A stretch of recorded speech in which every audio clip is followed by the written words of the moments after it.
महाराष्ट्रातील सत्ता स्थापनेसंदर्भात आज रात्री शिंदे फडणवीसांसह अमित शहांसोबत बैठक होणार असल्याचं अजित पवार यांनी सांगितलंय।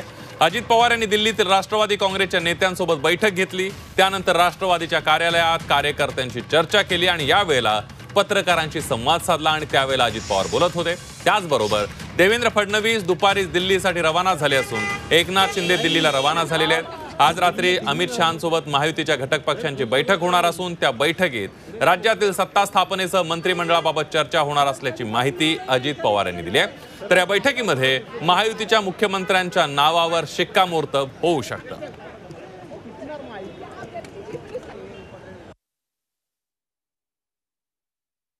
आज एकनाथराव शिंदेजी, मी, देवेंद्रजी आणि आमचे तिन्ही पक्षांचे काही प्रमुख सहकारी असं आम्हाला एकत्र बोलवलेलं आहे।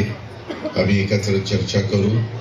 उद्याच एवढी मोठी जबाबदारी महाराष्ट्रातल्या जनतेने महायुतीवर टाकलेली असल्यामुळं आपण पुढचं कशा प्रकारे आपलं मंत्रिमंडळ असलं पाहिजे, किती त्याच्यामध्ये मुख्यमंत्री आणि इतर 2 उपमुख्यमंत्री याबद्दलची सगळ्याची साधक बाधक चर्चा होईल आणि त्या चर्चेमधनं बरंच काही अंतिम स्वरूप त्या सगळ्या गोष्टीला सरकार महाराष्ट्रामध्ये पुन्हा स्थापन करण्याच्या दृष्टिकोनातनं आम्हाला तिथपर्यंत पोहोचता येईल।